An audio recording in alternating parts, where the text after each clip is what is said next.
안녕하십니까. 매일신문 뉴스 박소윤입니다. 첫 소식입니다. 우리나라에서 가장 오래된 약정 골목이 대구 양령시입니다. 하지만 지난해 양령시 근처에 대형 백화점이 생기면서 임대료가 올라 약재상들이 하나둘씩 사라지고 있습니다. 350년 역사를 자랑하는 한약재 전통시장 대구 양령시. 하지만 최근 약재상들이 하나둘씩 문을 닫고 있습니다. 이들 업소 중 80%가 세입자인데 지난해 8월 주변에 대형 백화점이 생기면서 유동인구가 갑자기 증가했고 상가 임대료가 3배 이상 뛰어올랐기 때문입니다. 백화점 생긴 이후로부터 전자에는 50만 원, 60만 원 하던 게 지금은 200만 원, 300만 원, 4배, 5배 정도 지금 올라가는 현실입니다. 백화점과 거리가 먼 뒷골목으로 이사를 하거나 양령시를 아예 떠나는 상인들도 생겨나고 있습니다. 비싼 월세 때문에 약재상들이 사라진 자리에는 이렇게 커피숍과 파스타 전문점, 미용실이 자리를 잡았습니다. 양령시 보존위원회에 따르면 백화점 공사가 시작된 2009년에는 210개였던 한방 관련 업소가 지난해 말 181개로 줄어 2년 만에 29곳이 사라졌습니다. 위원회는 백화점과 행정기관이 과도한 임대료 상승으로부터 약재상들을 보호할 수 있는 대안을 내놓지 않으면 양령시가 사라질지도 모른다고 우려합니다. 우리 양령시에는 여러 가지 업종이 있지만은 그 업종 평균 수입이 한 달에 한 300만 원 정도밖에 안 됩니다. 월세로서 200만 원 이상 지출하기는 상당히 너무 힘들고 어렵습니다. 수백 년 전통을 간직한 양령시를 지키기 위해 특단의 대책이 필요해 보입니다. 매일신문 황수영입니다. 프로스포츠의 경기 조작이 국내 최고 인기 스포츠인 프로야구까지 뒤흔들고 있습니다. 서울 연고구단 선발 투수 2명이 경기 조작이 연루됐다는 진술에 이어 경기 조작 제의까지 받았다고 고백한 선수가 등장해 가장 순수해야 할 스포츠가 한탕주의로 인해 걷잡을 수 없는 파장을 예고하고 있습니다. 경기 조작 의혹이 프로축구와 프로배구를 넘어 국내 최고 인기 스포츠인 프로야구마저 뒤흔들고 있습니다. 대구지검은 프로배구에서 승부 조작에 가담한 브로커 김모 씨를 조사하는 과정에서 프로야구에서도 조작이 있었다는 진술을 확보했습니다. 김 씨는 서울에 연고를 둔 프로야구팀 주전급 투수 2명이 불법 도박 사이트의 게임 중 하나인 첫 볼넷 맞히기 등의 경기 조작에 가담했다고 진술했습니다.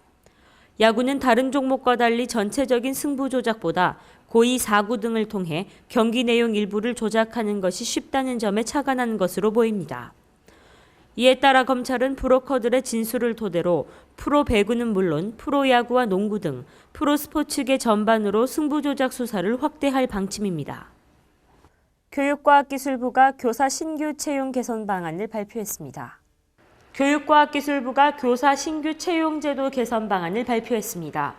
초중등 교사 임용시험에서 객관식 시험이 사라지게 되며 교원 양성대학의 입학생 선발부터 재학, 자격 부여까지 단계적으로 인적성 요소 평가가 강화됩니다. 교과부는 2013년 대입부터 교대와 사대의 입학사정관 전형 확대를 추진하고 전형 과정에서 인적성 요소를 중점 활용하도록 유도할 계획입니다. 교원 양성대학 재학 기간에는 2회 이상 인적성 검사 실시를 의무화하고 그 결과를 교사 자격증 취득을 위한 무시험 검정에 반영합니다. 또 방대한 범위와 암기 위주의 지역적 문항 출제 등으로 노량진 수험가에서 사교육을 유발한다는 지적을 받아온 객관식 시험은 폐지되고 전형은 3단계에서 2단계로 축소될 예정입니다. 한편 초등 임용시험에서는 교육학 시험이 사라지게 되고 중등의 경우 1차 객관식을 1차 교육학 논술, 전공은 서술 단답형으로 변경합니다. 2차는 수업 실현, 심층 면접 등이 진행됩니다. 심층 면접은 학생 이해 및 학교 폭력 등 다양한 교실 상황에 대한 문제 해결 능력을 평가하며 초등 임용 시험은 올해부터, 중등 임용은 내년부터 개선 방안을 적용합니다.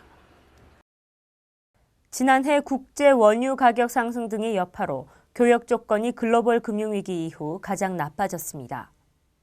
지난해 순상품 교역 조건 지수가 78.9로 전년보다 8.3% 떨어졌습니다.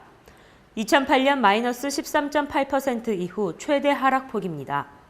순상품 교역 지수란 한단위 수출 대금으로 수입할 수 있는 상품의 양을 의미합니다. 이 지수가 지난해 78.9라는 것은 같은 물량의 수출로 2005년 100개를 수입했다면 지난해는 약 78개만 수입할 수 있었다는 뜻입니다. 순상품 교역지수 하락은 수출 단가지수 상승세가 전년보다 둔화했지만 수입 단가지수 상승세는 강해졌기 때문입니다. 한국은행 관계자는 지난해 원유 수입 단가가 37.5%를 급등하는 등 원자재 가격 상승률이 높았고 직접 소비재와 내구 소비재 등도 10%를 넘는 상승률을 기록해 수입 단가를 끌어올렸다고 설명했습니다. 수출 물량 지수와 수입 물량 지수 상승률은 각각 11.6%, 5.3%로 모두 전년보다 상승폭이 좁아졌습니다. 수출 총액으로 수입할 수 있는 상품의 양을 의미하는 소득교역 조건지수는 136.9로 전년보다 2.4% 오르는 데 그쳤습니다. 김범일 대구시장을 단장으로 하는 투자 유치 및 비즈니스 교류단을 일본 도쿄에 파견했습니다. 대구시는 오늘부터 3박 4일 일정으로 김범일 시장을 단장으로 한 투자 유치 및 비즈니스 교류단을 일본 도쿄에 파견합니다. 김 시장은 대구에 진출하길 희망하는 일본 기업들과 투자 양해각서와 투자 의향서를 체결하고 한국 진출에 관심 있는 일본 기업들을 대상으로 2차례에 걸쳐 투자 유치 설명회를 가집니다. 또 지난해 5월 삼성 LED와 합작해 대구 성서 5차 산업단지에 SSLM을 설립한 스미토모 화학을 방문하고 지속적인 협력관계 유지를 협약하는 MOU를 체결할 예정입니다. 특히 일본의 수도권 지역 산업활성화협회 기업체 25여 곳을 초청해 대구 지역 투자 환경, 대구 국가과학산업단지 등 지역 산업단지에 대한 설명회를 열 방침입니다. 경북 내륙지방을 중심으로 낮에 옅은 안개가 끼는 곳이 있겠으니 교통안전에 유의하시기 바랍니다. 낮 최고 기온 7도에서 10도로 어제보다 조금 낮겠습니다. 이상으로 2월 15일 매일신문 뉴스를 마치겠습니다. 시청해주신 여러분 감사합니다.